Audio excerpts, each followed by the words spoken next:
Kia ora ana, kia ora koutou. Thank you so much for agreeing to be a part of our panel for today. So this is the first in a series of conversations that we want to have about pretty dodgy to better dodgy teaching.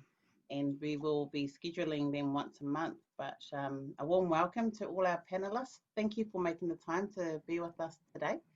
Just before we start, I'm going to ask Viv, who you can't see, to open up with a karakia for us. Thank you, Viv. Kia ora. Me ino e tātou. Manakitea e nei akoranga. Hei oranga mo o mātou hinengaro. Hei oranga mo o mātou wairua. Tihei mauri ora. Kia ora. All right, we've been blessed, so let's get into some good conversation. Before we do that, I'm going to introduce our panel. So with us today, we have Bruce George, who's coming from Literacy Aotearoa. We also have Jennifer Leahy, who is joining us from Aotearoa, and you're based in Christchurch, or Tautahi. Aiono Manu Faaea-Sematu is joining us from MIT, which stands for Manukau Institute of Technology. And then we've got Te Ataahia Hurihanganui, who sits on our board for Aotearoa, but she also is the director, I believe, of Reo-Rua, which teaches Te Reo Māori language in education. So welcome to all of you, and thank you for joining us again today. So let's get straight into it. I'm going to actually ask Bruce to talk about why we called this pretty dodgy to better dodgy. Just to summarise for those of us who may not know what that means. I stole it from you, Bruce, but you know, we're whānau, so it's allowed. Hi. Yeah, so it came from Pedagogy of the Oppressed from Paulo Freire, which I became a sort of a geek follower of his practice and things like that. So we used to use pedagogy quite a lot in our kōreros, and to be honest, a lot of people didn't really know what pedagogy was. And then when I was introducing the main themes about pedagogy of the oppressed, I talked about, you know, are you doing good pedagogy or are you just pretty dodgy? And that's where that term came about. And yeah, so I think for myself, sometimes I default to pretty dodgy stuff. And I'll leave it at that. I'll agree with you, Bruce. I think you are pretty dodgy. That's what these conversations are about, is embracing, you know, those experiences that we've had around teaching and learning that we've learned from, and moving our discussion towards thinking about what good teaching looks like and what makes a good teacher, tutor, kaiako, lecturer. So to preface the conversation today, we in the ASEC, the Adult Community Education sector, anybody can teach anything to anyone. So we have a lot of liberty, I think, being community-based. Often a lot of our tutors are very strong in their content knowledge, subject knowledge, very experienced, or have moved from being a learner and stepped into the shoes of being a tutor. So the question that we had for any educator was to think about, if you are teaching, how do you know you are any good? And that was primarily the question that we wanted to focus on for our conversation today.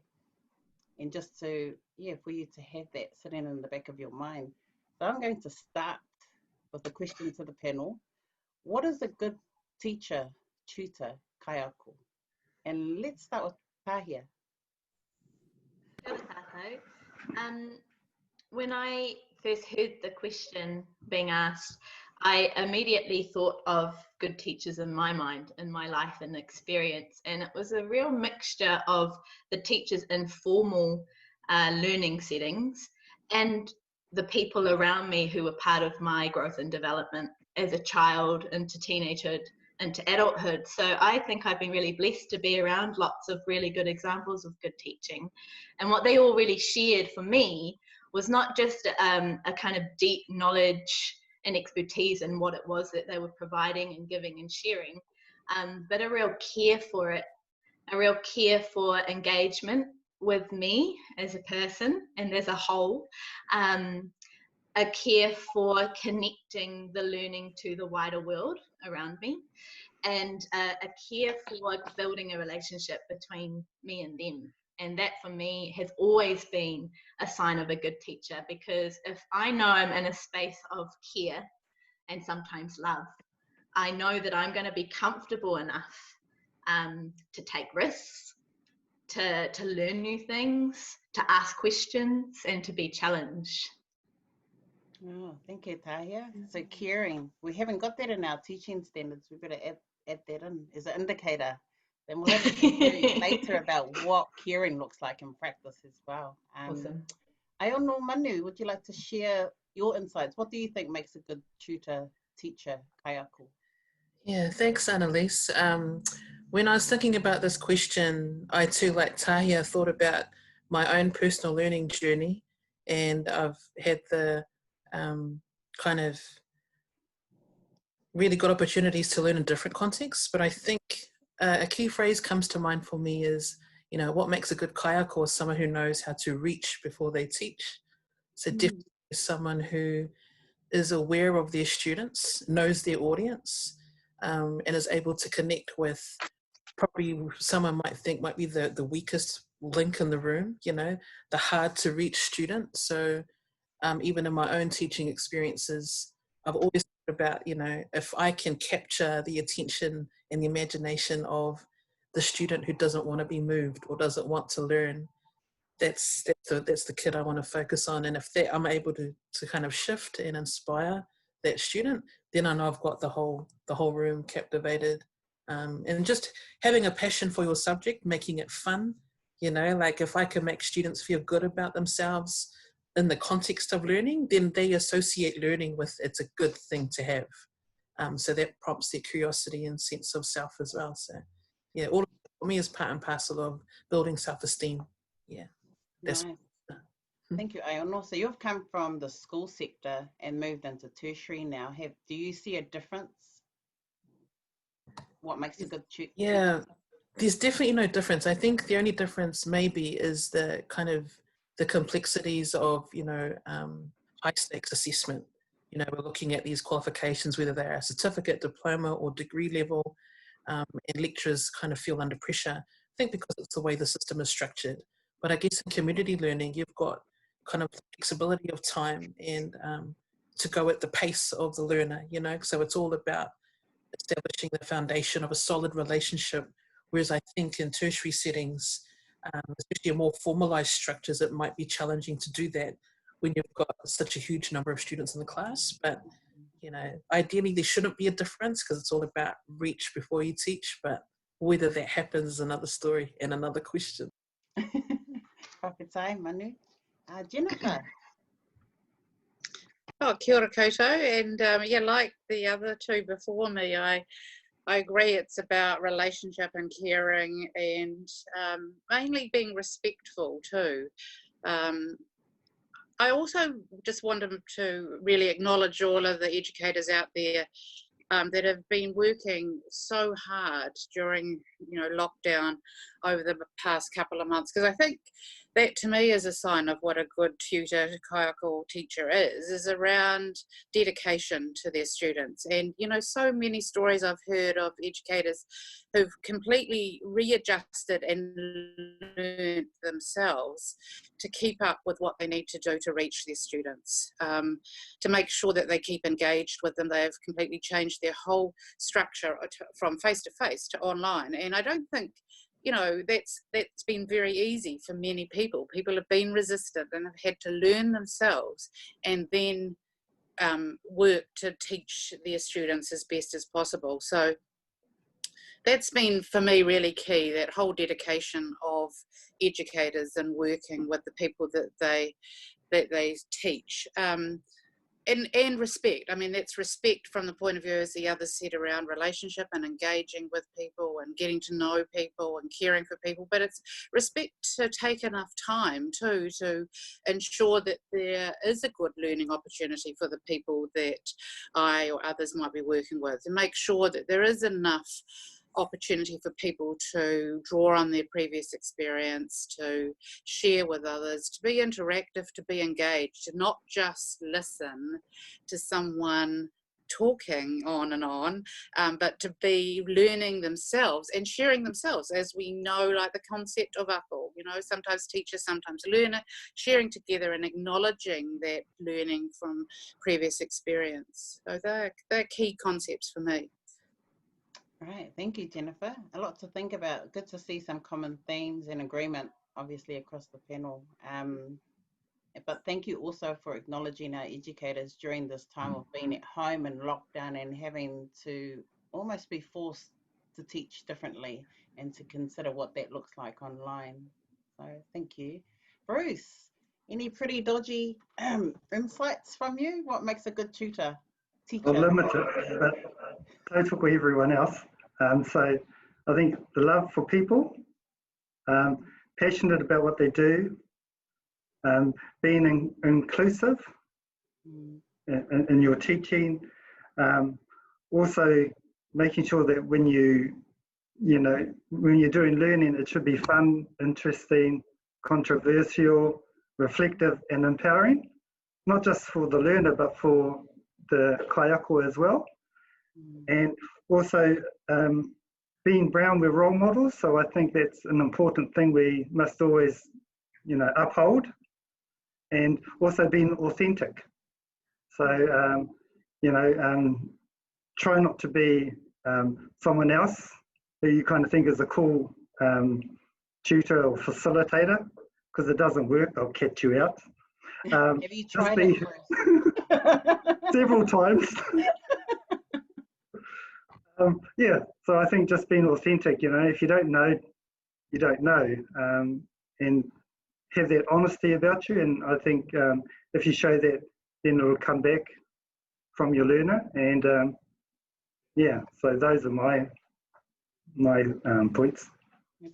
Thank you so much. I'm going to move to the next question, where I want you to think about a pretty dodgy experience of teaching and learning, whether it was yourself or someone else. No names. Share a pretty dodgy teaching experience. Again, you may have been the learner, or you may have been the tutor kaiako in that experience. Ataahia. Oh, I was raving on and on about all these amazing examples in my last answer. But yeah, there was quite a profound moment for me during my high school years. No names, but it was a subject teacher of mine, and I had switched to mainstream education by that stage. So I had grown up through kohanga, parent education in the home with mum and dad and my grandparents, gone through kura kaupapa Māori or kura raumaki, and we were in Wellington at the time, needed to switch because of the interests and the hobbies that I wanted as part of my entire school experience. So anyway, the subject teacher was one that walked into the class, wrote something on the board, and it was usually an instruction or a page number, sat down at the desk, waited till we were seated, and went, begin. And then after the 50-minute or 60-minute period, all right, we're finished, see you later. And so for me, the dodgy part, well, it was layered and dodgy, was the lack of acknowledgement of presence. No greeting most of the time, no acknowledgement that we were there, that we were important, that we were valued, but also of himself.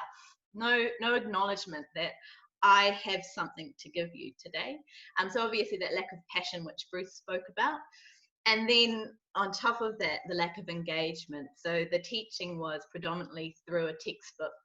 The instruction was there for us to, use as a very strange guide. So it was an experience which was so profound.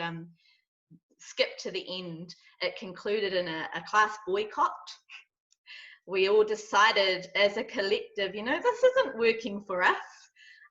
We're just not going to go. And one day, each individual in the class of I think about 20 decided, you know what, we're not going to go. We didn't go, and it made quite a statement we got our principal involved, we got our school counsellors involved, and through the process of wānanga and reflection, working with the teacher, we were able to change the situation. So it was quite an empowering, I think, experience as well as the dodgy, and the teacher really reflected on what had happened over time, you know, losing that passion, losing the energy. He'd been in the practice for a while. And again, no names, but I think it's important that I note this teacher in particular had also taught my father, and was one of my father's best teachers. So it just goes to show that idea that Jennifer was talking about of commitment. You know, we have to remember that it goes on and on and on. You don't just start and stop somewhere, you know. We have to acknowledge that we've got to keep our juices flowing. We've got to, you know, keep igniting that fire within us to be able to create the space needed for our learners to flourish. And that's what had happened to this teacher in that dodgy experience. So lots of learning from it for me as a person, and later on in life as a teacher as well. Absolutely. How old were you then? I was 15, going on Prime Minister, and yep, led the class through our first ever boycott and got amazing results, you know, after our sessions. And it was a really well thought out, I think, conclusion from the staff to support us and what we were lacking, and the teacher too, and to come to an agreement. And you know what, it took not even a term and it completely turned around, and everything my father spoke about came back again in this teacher. He just needed that wake-up call, and we gave it to him, that's for sure. Wow. Thank you for sharing that, and nice to hear that you had a happy ending with it, and recognizing that maybe there was something else happening there for the teacher at the time. Absolutely. Which is good. Thank you. Aiono, Manu, do you have a pretty dodgy teaching or learning experience to share? I think I had trouble trying to narrow it down. So many moments of... We're here till 2. The story I've got in mind, though, is one where I was a student teacher. I was on practicum placement, and I was to observe this particular teacher for about 6 weeks at this school. And my first day in the classroom, I'm observing the teacher. It was a music teacher, and that was my other curriculum area. And so I think he struggled. It was a year 10 music class. He struggled to try and engage the students. It's a huge class, very rowdy bunch of juniors. And then he yells out to the class, "Well, you're all going to be cleaners anyway. I'm the one with the qualification." You know, I'm sitting on the opposite side of the room thinking, this is the person I have to get guidance from for 6 weeks on how to be an awesome music teacher. I don't think this is going to pan out. So I kind of used that opportunity, you know, because he came up to me afterwards, you know, once he got the class sorted on some work. They were doing some theory at the time. He comes across to me and he says to me, you know, to my face, "Sometimes you need to be like that with these people." And I thought to myself, I'm the same color as these people that you've just called cleaners in this classroom.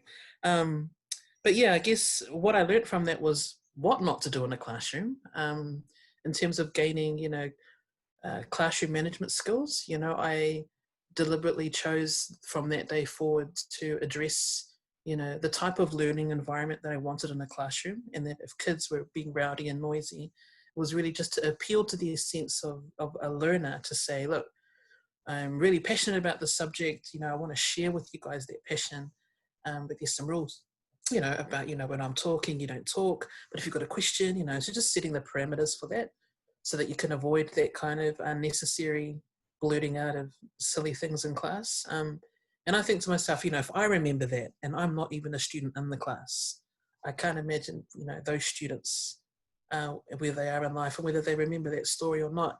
But in terms of a happy ending with that same class, you know, they were working on a group composition and I had to work with, he'd deliberately given me the naughty boys in the class. And so, okay, let's work with these guys. So 4 boys, and the teacher didn't really allow students the time to rehearse in the music room during intervals and lunchtimes. And my philosophy at the time was, well, how the heck are they meant to practice? if they're not given the resources or the space to do this in. So I had to kind of vouch for these boys and stay with them in the room to make sure that everything was fine. And by the time we got to perform their group composition, which, you know, I think they were trying to press my buttons, it was about marijuana. And I said to them, look, you know, let's find some other words that we can use instead of marijuana to talk about, you know. So you take something that they're trying to push my buttons about.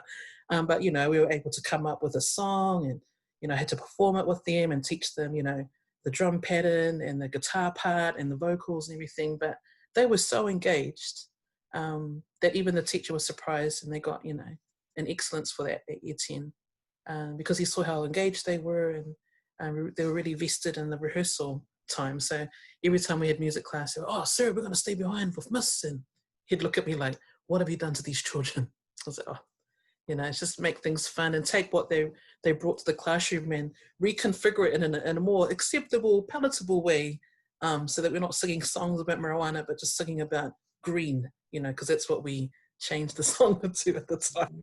But yeah, you know, it's, yeah. Oh, thank you, Manu. I think we're all nodding. Well, you know, it's funny being in the adult community education sector, because you often see when teachers retire, they come to ACE.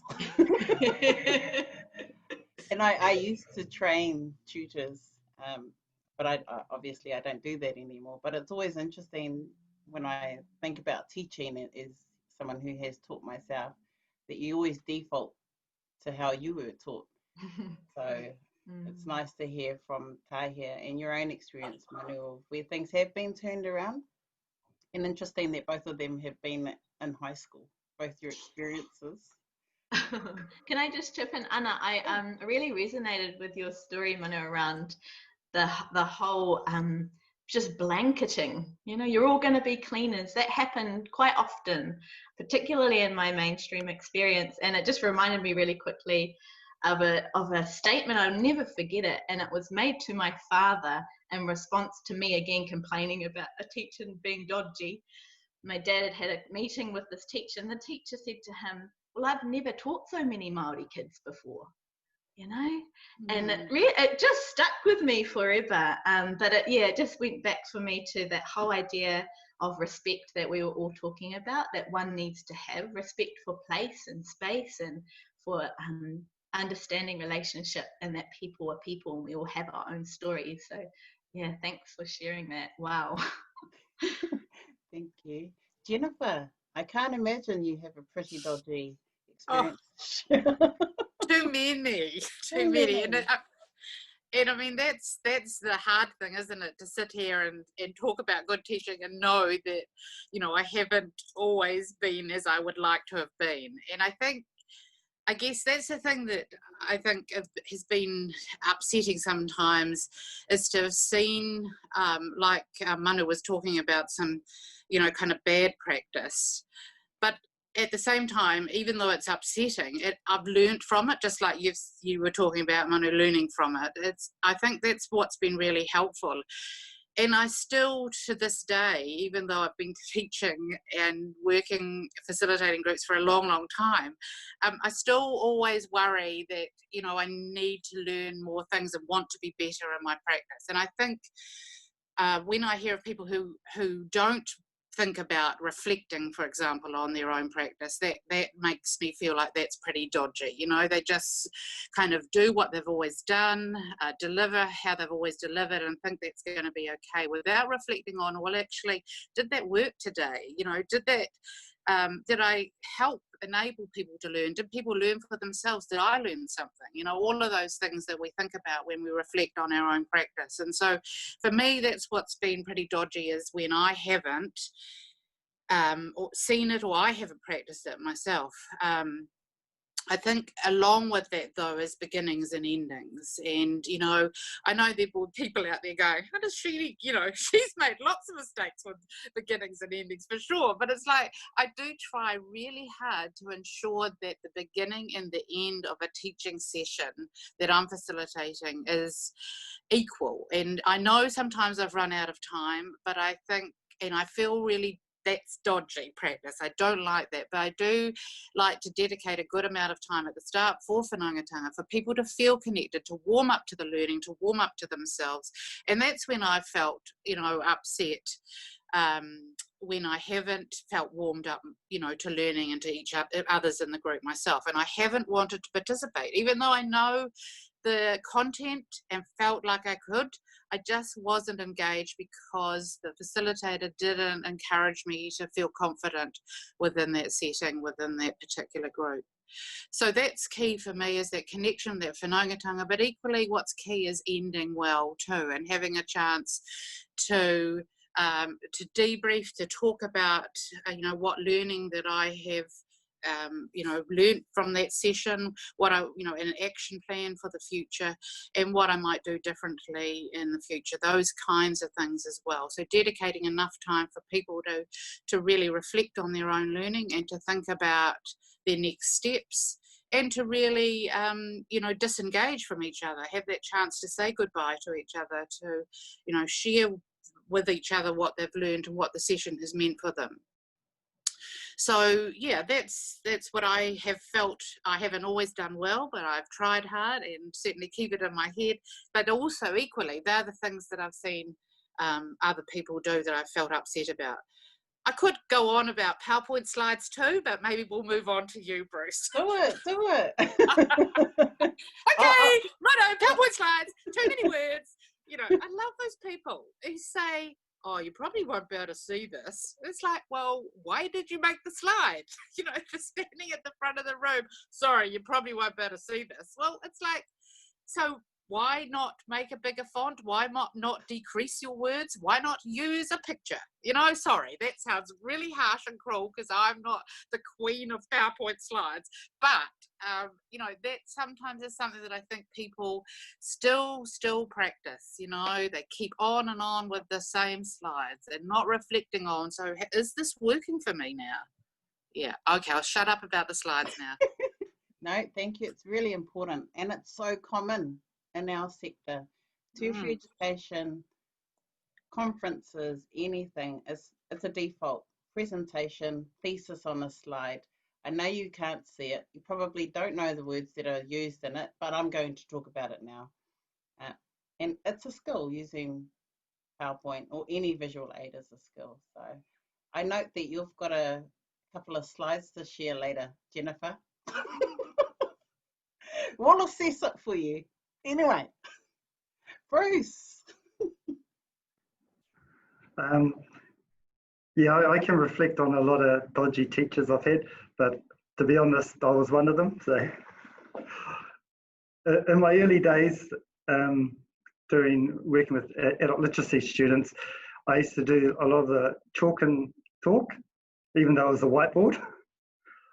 So I'd write screeds of information and look at these learners and go, look, I'm passing on all this knowledge. So I defaulted to the worst teacher you could be, and using that banking system, these people know nothing, I'm giving you all this knowledge. And I would see their eyes glaze over and I think, oh yeah, they're just internalizing it. But after feedback, I was just rubbish and they were getting tired and I was going blah, blah, blah, blah, blah. And that's why they were starting to glaze over.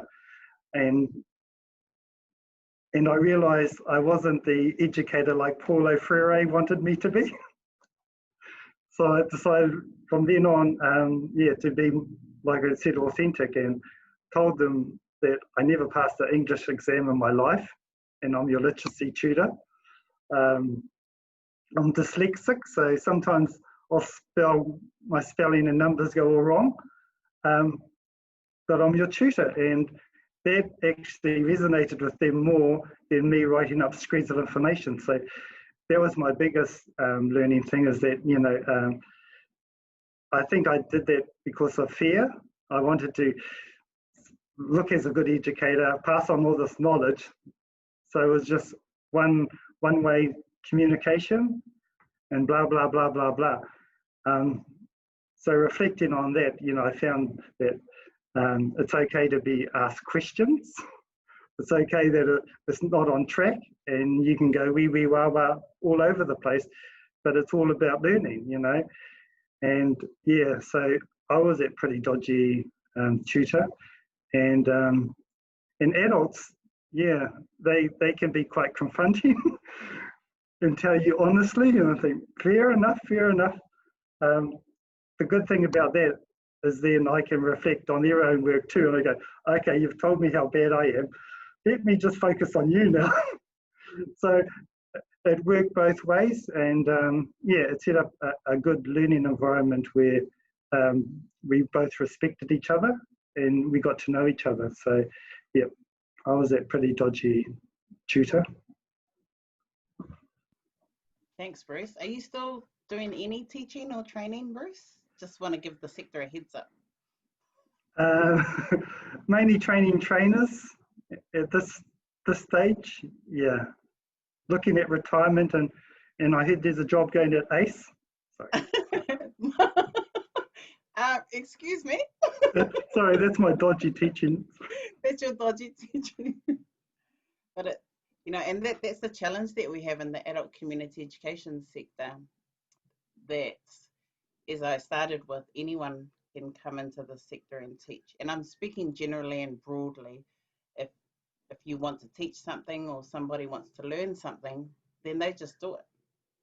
And so in 2011, Aotearoa recognised, we started to identify that we were getting numerous requests for tutor training.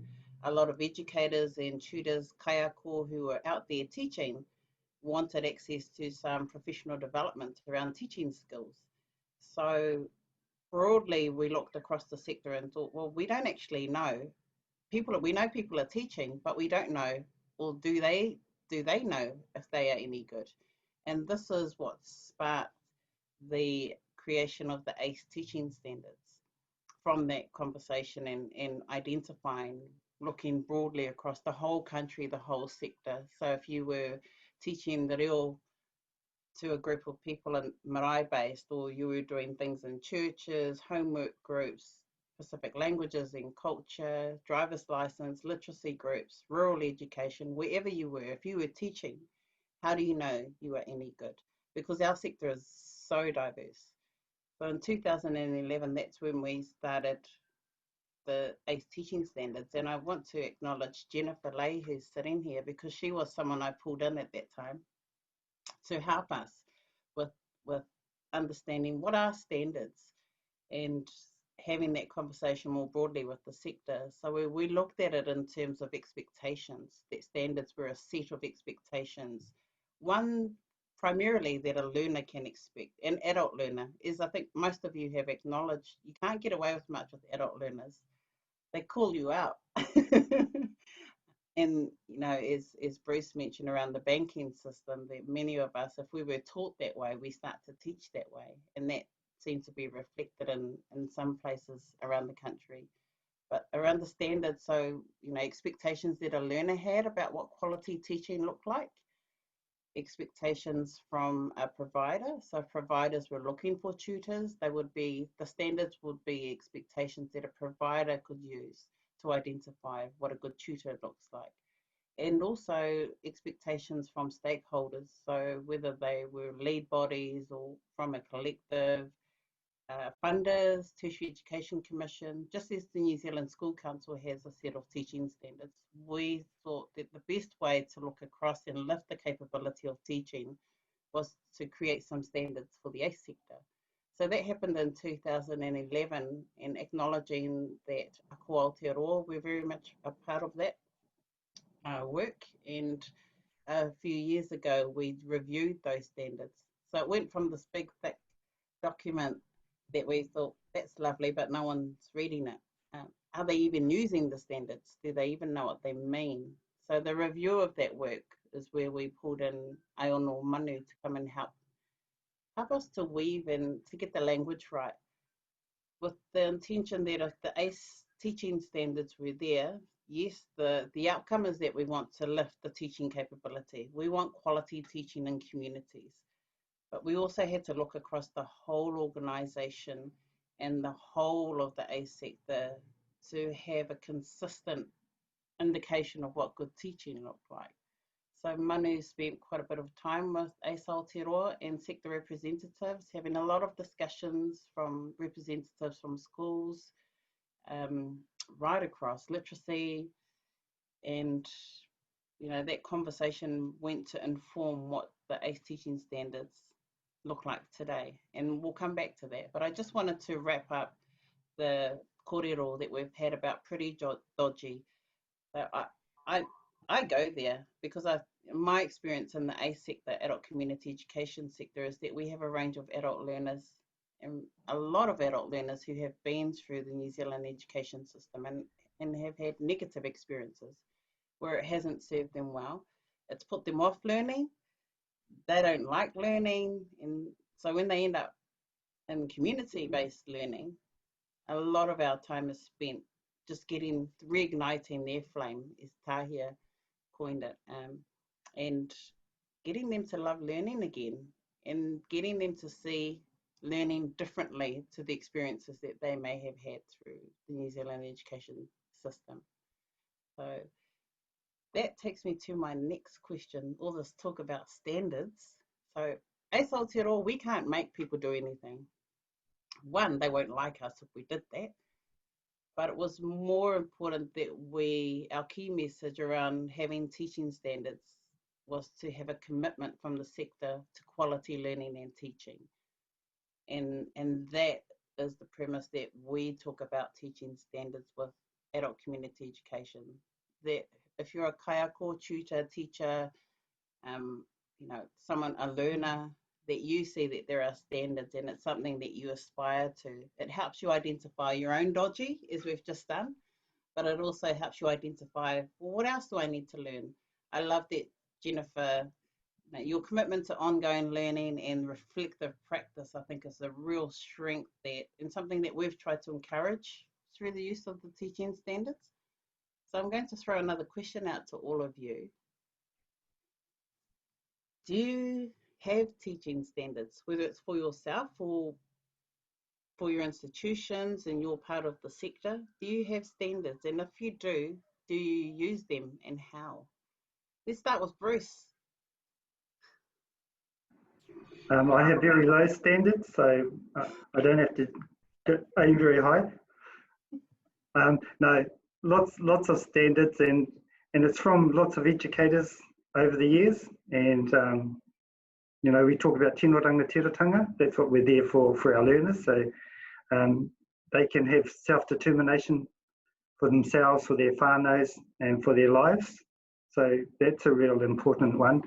Manaaki tangata, another one, the way we support our learners. There's too much relevance about what we do in the classroom when actually what happens outside has more effect, and us knowing what's happening with them will make it, better for us in a learning environment, in a learning relationship that will support each other, so that manaaki tangata is really important. And the whanaungatanga, to me, that's really important because within the classroom or the learning environment, you automatically can build up a relationship there. You're forced into a situation spending time with people and all that like that.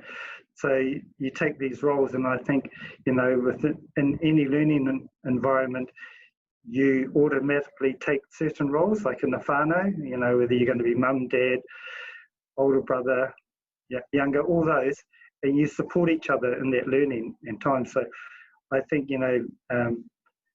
having them belong in that environment, be actively participating in it, with the tutor and all that, that's really important. So those are the key ones I look at, as part of learning. And if you can't have that relationship at the start, you've got to really work at it. Are they standards for you, or are they values? I think they're values. Values that you can look at and reflect on. And I think part of my thing, especially Paulo Freire, is praxis, reflecting on your action. And I think we have to do that all the time. And in anything we do, not just at the workplace, at home. So one of my biggest educators now is my nearly 20-year-old daughter, and she keeps me honest. And Papa, you said this, and I go, I did. And you know, so you have to be reflective and remember that, you know, what comes out of that waha is you. So it's just being honest. I do a lot of joking and things like that, but by and large, it's about our realities, and I think all those encompass what the way we live our lives, especially being brown. There's a few other things we have to deal with in our lives, and maybe that's why I like a good laugh. I'll leave it at that. It's because you've got a new moko, that's why. So Bruce, Definitely. Aotearoa, does Literacy Aotearoa nationwide, do you have teaching standards in your organisation? Yeah, so the underline our kaupapa and it's tino rangatiratanga and manaki tangata. Right. And within that, you know, that whānau aspect is very strong, especially for Polynesians. Because you have a cohort of over 300 tutors around the country? Yeah. So if you're recruiting for Literacy Aotearoa, how do you use those standards? You talk about manakitanga, rangatiratanga. How do you use those standards to inform your recruitment process? Well, through a lot of the teaching that we do via NZCAT or the vocational qualification, because then we also have our own input, and also in terms of getting feedback from our learners, because that's the real markers, you know, are our learners achieving, you know, and if they are, you know, what's a good practice? If they're not, what's the bad practice? So I think, you know, part of that is always just reflecting on practice and getting feedback from our learners. Great, thank you, Bruce. I'm going to head over to Ataahia. Standards. Do you use standards? Yeah, I think like Bruce, I usually call them values, but I suppose they act as standards in practice. And similarly, I draw on those three words, which is lovely connection there. So you said earlier, Anna, that in our teaching standards at ACE, there is no care, but I disagree. I think for me, we see it and we feel it in manakitanga. So while we've got our three pillars of knowledge and service and commitment, they're the kind of pillars we strive towards. They, for us, are our guideline, and I do I've really loved having that as a support system for myself within my ACE work. I think particularly because when you're working in ACE, it can get quite lonely sometimes. You know, I would often go to my classroom or to my space, teach, and then leave again. You know, so you don't always have that interaction with other tutors or with other staff members, etc. So having the standards there kind of unites us all. We're all kind of working towards something, even though we're all on our own little journeys as well. But anyway, so I always think of those as the pillars, but actually for me, the foundation that allows the pillars to stand are manakitanga, rangatiratanga, whanaungatanga. You know, we spoke about it all of us, I think, talked about those things as good teaching practices. For me, it's going back to the original meanings of those words. So, you know, for me, mana, I was taught and grew up to believe is an intrinsic thing within all of us. It's something that gives us power, a sense of belonging, you know, a sense of connection to the wider world around us. And then the aki is about supporting and encouraging that mana within someone. So if we're doing that, we're showing care, we're showing love. We're giving encouragement, we're providing respect and a respectful environment. And then through that, I think rangatiratanga happens, you know, the weaving of people together, whether it's me as a tutor with my learner, whether it's the learner with other learners, you know, and kind of getting rid of isolation within the learning experience. And then, of course, whanaungatanga is about those relationships flourishing, but not just relationships between people, relationships with learning. I think Manu said earlier, you know, when you can associate learning with fun and you know, happiness, it stays with you forever, which is why we can all reflect so easily on the good moments and the bad. You know, those really good moments was because, you know, we felt good. And so for me, the standards are always there in the back of my mind. And it was really helpful for me to come along to your pretty dodgy workshops, just to remind myself, you know, that actually, yeah, I have expectations of myself as a tutor. I need to be accountable to my learners and to the people I'm working for and with.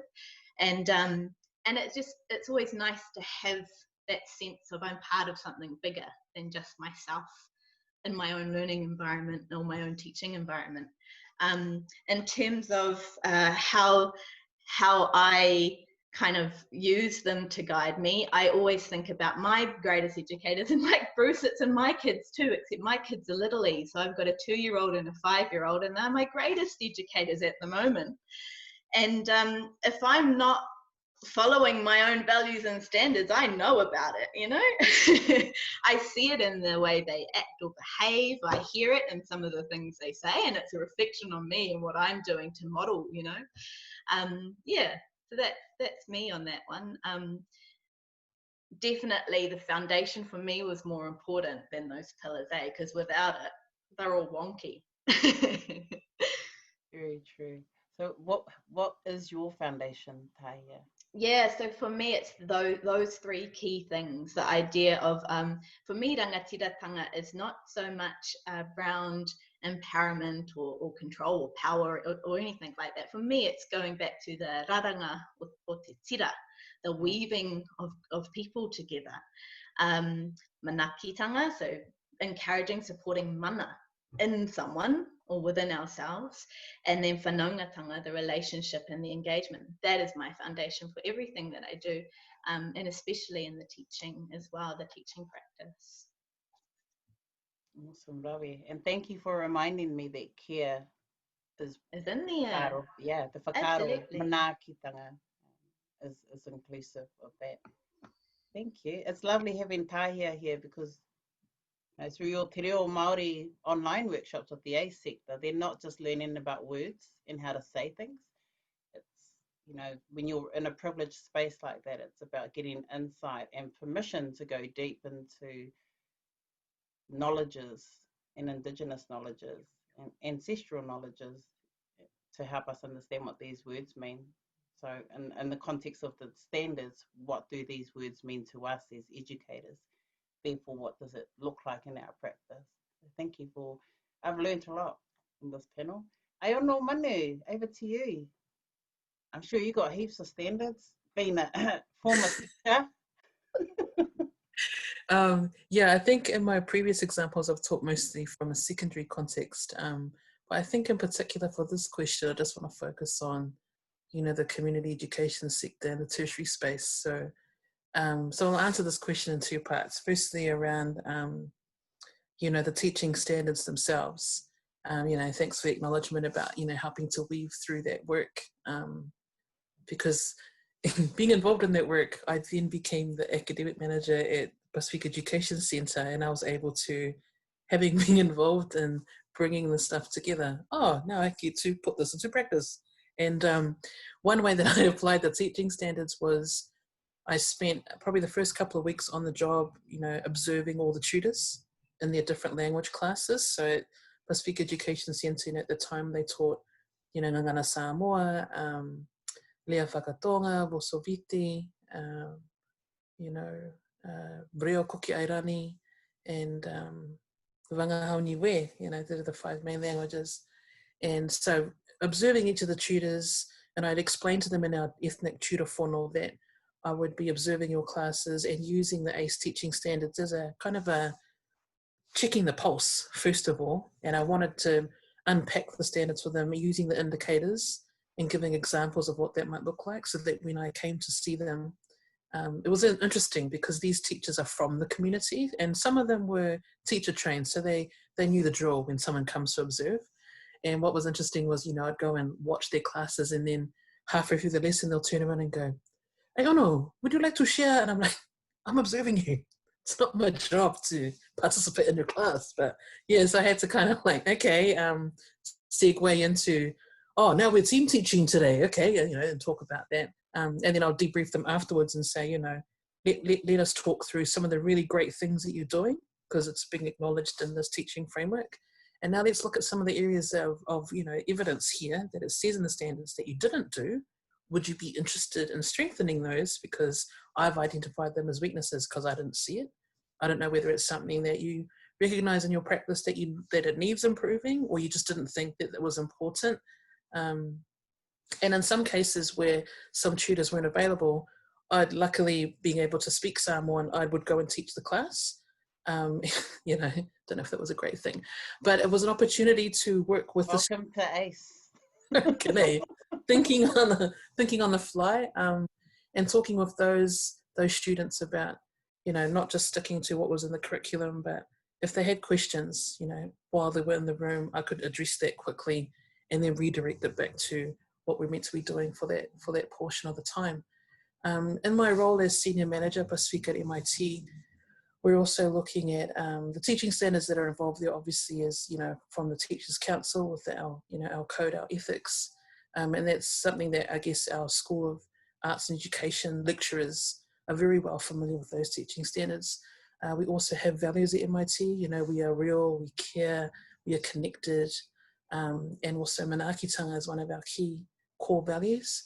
And also in response to wanting to increase the cultural responsive pedagogies or andragogies of our teaching staff, we've managed to develop, with the support of our Pasifika Academic Committee, the tertiary adaptation of tapasa. So, you know, whilst we're still waiting for the Pasifika Education Plan to be released, we've got this tapasa cultural competencies framework still waiting on the horizon there for it to arrive, to get into view there. But in the meantime, we're using that as a way, because you know, we've seen that there's, apart from the ACE teaching standards, there's nothing really robust yet, I guess, in the tertiary sector that looks specifically at culturally responsive pedagogies, and especially, you know, sector-wide in that sense. So we're spending a lot of the time as our Pasifika Development Office, where we provide strategic advice across MIT, and we're also combined with Unitec at the moment because of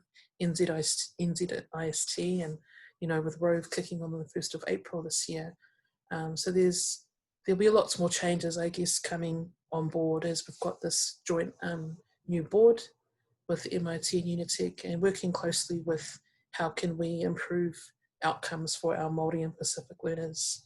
And in light of COVID-19, with all the government budget announcements that they've been making, huge influx in our sector. So yeah, it's a bit of watch this space and see what happens, you know.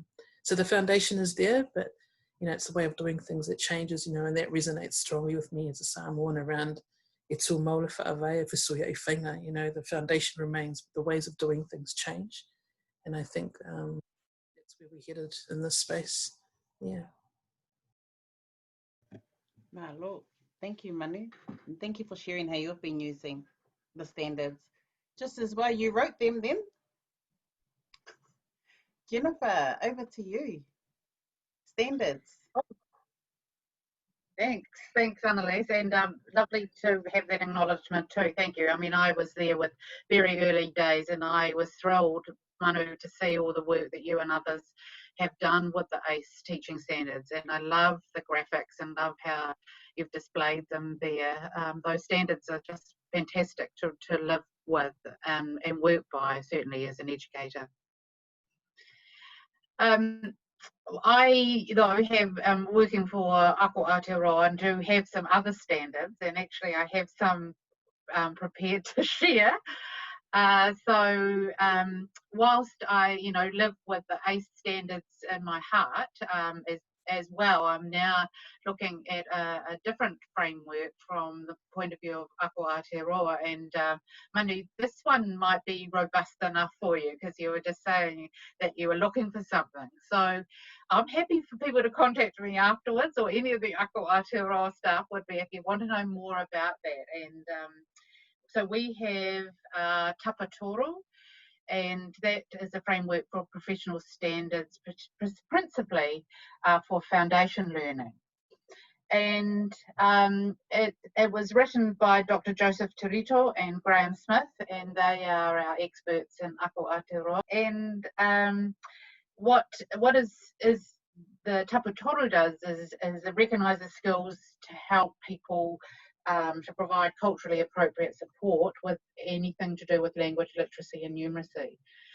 So as I say, there's a lot there to take in, but for me in particular, I really embrace the professional values there around whanaungatanga and manaakitanga, just like ACE have acknowledged in their standards as really key standards to work to. But I like how Ako have also added in the wairuatanga, the well-being, and the aroha, the compassion as well around values and working with people. So as I say, there's on our site, you can look at a great video that tells you more information about that, about our Tapu Toru, but I just wanted to share that while I had the opportunity. Thank you, Jennifer. You had a second slide. Did you want me to show that? Or? Yeah, that one is around top tips, Annalise, really, if we get on with that, yeah. Definitely. Thank you for sharing that. I think it's important to see what's out there in terms of professional frameworks and standards, and really are centered on the conversation of what good teaching looks like, what excellence looks like in teaching as well, but also looking across culturally how that's reflected in te ao Māori, te ao Pasifika, and the many different spaces. You know, the challenge for us, of course, always in adult community education is it doesn't look traditional in the classroom. So we're often outside of what people are used to and familiarity of learning expectations. So if you're in the garage, or you know, a lot of rural education is on the beach or out in nature. So how do you reflect those indicators of what good teaching practice looks like, regardless of where you are, often with just the resources that you have at hand as well. So I'm just going to quickly show our teaching standards for those who haven't seen them. So these are available on the Aotearoa websites. So you can see that the teaching standards are located within our quality assurance framework. So it's part of Area 3 around teaching and learning. We did ask the question of the sector of what makes a good tutor. So this visual identifies the purple areas around the capability, so commitment, knowledge, and practice. And the orange petals, they reflect the values that many of you have spoken about as well. And we've been very deliberate in terms of how we've translated what these values look like. So if we're using the reo Māori, we want it to be as close as possible to understanding what that looks like and how we describe it or define it within ACE, adult community education. And the last one is what you really don't do in a PowerPoint presentation, is describing what those capability areas look like in practice. So just to give you the visual elements of the ACE teaching standards, that, you know, for ACE Aotearoa and Ako Aotearoa, I believe in tertiary sector, we are the only ones who have standards. And, you know, in the school sector, obviously they do, through the New Zealand Teachers Council, they have teaching standards. So it was important for us to make sure that if we are teaching, we need some guidelines. We need to have a foundation that helps any kaiako, tutor, teacher, wherever they are located in education, to have a guideline to help identify, yes, what we do or what we can do, but also to help identify what we might want to learn more about. So to round up our session, my last question for the panel was if you had a top tip for teaching, what would it be? Should we start with you, Bruce? Okay, so top tip is whether you're doing pedagogy, andragogy, or hutagogy, be authentic, be the best person you are, and just remember lifetime learning. Thank you. Good tip. Ataahia. Yeah, mine's similar. Mine was always acknowledging that learning and teaching and the service of that never stops. Starts from when we're in the womb, and it just goes on forever. And if we can do that, I'm sure we'll be doing it well. Thank you. Aiono. Mine will definitely be, you know, reach before you teach. You know, we can't get into the mechanics of, you know, what we want them to be able to learn unless we know them as people. Yeah, so that's important to me. Thank you. Jennifer.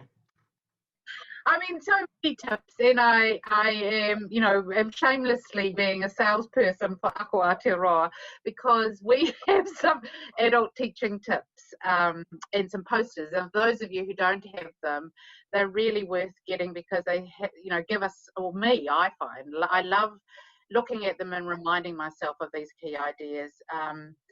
And you know, what you can see there are the 4 that I've selected out of the 11. Tell me and I'll forget, show me and I may remember, involve me and I'll understand. E koro e mutu te ako, learning is a journey, not a destination. The most important single factor influencing learning is what the learner already knows. So that's keying back to my prior knowledge interest earlier. And this one too, you know, I'm constantly actually thinking about this one here too. The person who does the work does the learning. And sometimes still I feel like I do a lot of work and actually it's about the learner. And I need to keep reminding myself about this tip. And as I say, those 4 in particular are key. But if you can download them for free, if you go onto the Aotearoa site, you can get these posters and display them wherever you would like to display them. Thanks, Annalise. Thank you. Just want to extend a very, very big note of thanks to each of you, Bruce, Jennifer, Ataahia and Aiono Manu, for joining us for our first panel discussion around good teaching and tertiary education. And we hope you'll come back again to chat a bit more about teaching standards and indicators. Really interested in what that looks like in your environments, where you're located and with your experiences. So on that note, it's a thank you from all of us to everyone out there watching on Facebook. Thank you. Ka kite. Ki te, been a pleasure. That's it for it. Thanks everyone. Kia ora. Yeah. Kia ora. Bye.